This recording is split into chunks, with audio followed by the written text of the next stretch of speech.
हैं और तमाम खबरों के बाद अब विस्तार से खबरों में बात करेंगे, जहां दिल्ली आबकारी नीति मामले में प्रवर्तन निदेशालय ने मुख्यमंत्री अरविंद केजरीवाल को एक बार फिर से समन जारी किया है। ईडी ने अरविंद केजरीवाल को पूछताछ के लिए 21 मार्च को बुलाया है। ईडी ने एक बार फिर से अरविंद केजरीवाल के खिलाफ ये समन जारी किया है। अरविंद केजरीवाल को ईडी का ये 9वां समन है। पिछले समन पर पेश नहीं होने के मामले में अरविंद केजरीवाल को बीते कल ही जमानत मिली है। दिल्ली के मुख्यमंत्री अरविंद केजरीवाल को केंद्रीय एजेंसी ने पहला समन 2 नवंबर 2023 को भेजा था, लेकिन वो उस दौरान पेश नहीं हुए थे और उसके बाद एजेंसी ने उन्हें 21 नवंबर, 3 जनवरी, 18 जनवरी, 2 फरवरी, 19 फरवरी, 26 फरवरी और फिर 8वां समन 4 मार्च को भेजा था। मुख्यमंत्री अरविंद केजरीवाल किसी भी समन पर पेश नहीं हुए और केंद्र सरकार पर एजेंसी के इस्तेमाल का आरोप लगाया।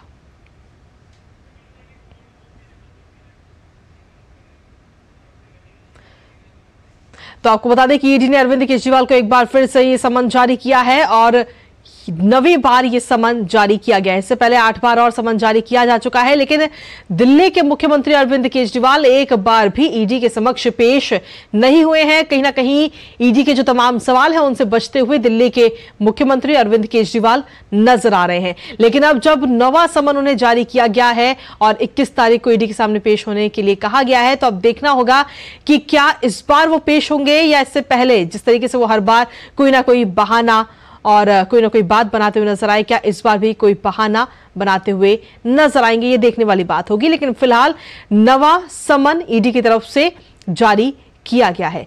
इसी पर ताजा अपडेट ले लेते हैं। हमारे साथ में हमारे संवाददाता नीरज सिंह इस वक्त जुड़ रहे हैं। नीरज, जिस तरीके से देखा जाए तो 8 समन भी इससे पहले जारी किए जा चुके हैं और उसके बाद में अब आज 9वां समन जारी किया है और हाल ही में अगर देखा जाए तो बीते कल ही दिल्ली के मुख्यमंत्री जमानत लेकर के आए हैं कोर्ट से। देखिए, बिल्कुल। और कल भी हमने कृतिका ये बताया था कि कोर्ट से जमानत जरूर मिली है उनको, लेकिन इसका मतलब ये नहीं है कि ईडी सम्मन इशू नहीं कर सकती, जबकि तमाम चैनल चला रहे थे कि ईडी की जो कार्रवाई है, केजरीवाल को राहत मिली है। हम ये बता रहे थे कि जो अदालत ने इनको जमानत दी है केजरीवाल को, वो सिर्फ इस आधार पर जमानत दी है कि वो अदालत में पेशी उनकी ना हो सके, और इसके साथ साथ ईडी ने जो अदालत में कार्रवाई उनके खिलाफ शुरू की है उसमें जमानत मिली है, जबकि ईडी जो कार्रवाई कर रही है उसमें किसी भी तरह की राहत नहीं मिली है। और यही कारण है कि ईडी ने 9वां जो सम्मन है वो केजरीवाल को जारी किया है और 21 तारीख को पूछताछ के लिए बुलाया है। ईडी का यह कहना है कि केजरीवाल से पूछताछ बहुत ज्यादा जरूरी है, क्योंकि शराब घोटाले में आपने देखा होगा कि के कविता को ईडी ने गिरफ्तार कर लिया है। 7 दिन की के कविता की मिली है। के कविता से जो क्लू और जो जानकारी मिली है, इसके अलावा साउथ लॉबी के जो लोग पकड़े गए थे उनसे जो जानकारी मिली है, उसके आधार पर अरविंद केजरीवाल की पूछताछ की जानी काफी महत्वपूर्ण है। यही कारण है कि ईडी ने अब 9वां सम्मन जारी किया और 21 तारीख को पूछताछ के लिए केजरीवाल को बुलाया है ईडी ने। कृतिका जी, नीरज, जिस तरीके से इससे पहले भी 8 बार कहीं ना कहीं सम्मन जारी होने के बाद वो हर बार एक नया बहाना ईडी के सामने रखते थे कि अभी चुनाव है, अभी मुझे कार्यक्रम पे जाना है, अलग अलग बहाने उन्होंने बनाए। तो क्या ये माना जाए कि 9वीं बार भी कोई नया बहाना लेकर के मुख्यमंत्री नजर आएंगे या वाकई इस बार वो ईडी के सामने पेश होंगे? देखिए, जिस तरह की उनकी फितरत रही है या जिस तरह की अवहेलना उन्होंने ईडी के सम्मनों की है, उसको देखकर कृतिका लग रहा है कि 9वीं बार भी वो कोई ना कोई बहाना बनाएंगे।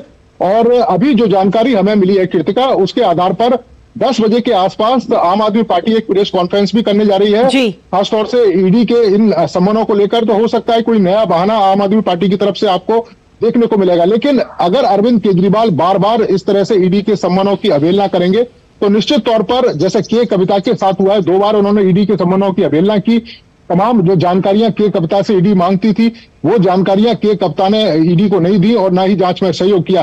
तो अरविंद केजरीवाल के खिलाफ भी सख्त कदम ईडी उठा सकती है, क्योंकि कोर्ट ने भी देखा है कि 8 सम्मन के बाद भी ये लगातार ईडी के सामने पेश नहीं हो रहे हैं। अब 9वां सम्मन है और अब अलग तरह के कोई बहाने करते हैं तो निश्चित तौर पर आने वाले समय में अरविंद केजरीवाल की मुश्किलें बढ़ती हुई कृतिका प्रतीत होंगी। लेकिन ऐसा लग रहा है कि अरविंद केजरीवाल और उनकी आम आदमी पार्टी एक बार फिर दोबारा से प्रेस कॉन्फ्रेंस कर एक कोई नया बहाना ढूंढने का प्रयास करेगी, लेकिन ज्यादा समय तक ये बहाने अब चलेंगे नहीं। जी, लेकिन नीरज, आखिर क्या माना जाए, क्यों अरविंद केजरीवाल लगातार बार बार नए नए बहाने बना रहे हैं? एक बार में ईडी के सामने पेश होकर जो सवाल है उनके जवाब आखिर क्यों नहीं वो दे देते? क्या उन्हें डर है कि कहीं वो जो जवाब देंगे उसमें उल्टा फंस जाएंगे?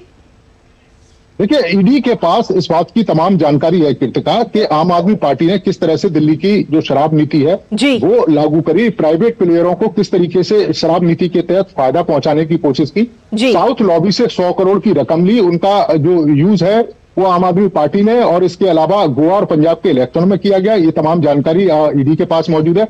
इसके अलावा जो सरकारी गवाह बने थे उन्होंने भी ये जानकारी दी है कि अरविंद केजरीवाल ने समीर महेंद्रू से फोन पर बात करी थी, समीर महेंद्रू ने के कविता से बात करी थी। तो ये तमाम चेन जो ईडी है उसके पास मौजूद है। यही कारण है कि वो लगातार बसते फिर रहे हैं। आपने देखा भी होगा कि किस तरीके से पहले संजय सिंह के खिलाफ और जो मनीष सिसोदिया उसके खिलाफ आम आदमी पार्टी ये कहती रही कि वो ईमानदार है, कोई भी करप्शन नहीं किया है, लेकिन अदालत से उन्हें जमानत तक नहीं मिली है और यहां तक कि अदालत को यह कहना पड़ा कि कई सारे गंभीर आरोप हैं मनीष सिसोदिया के ऊपर और संजय सिंह के ऊपर। तो ये इनकी दोहरा कह सकते हैं कि नीति रहती है, कहते कुछ है करते कुछ है, लेकिन अब बहुत ज्यादा समय तक आम आदमी पार्टी और उनके मुखिया अरविंद केजरीवाल को जांच का सामना करना ही होगा, उससे अब ये बच नहीं सकते।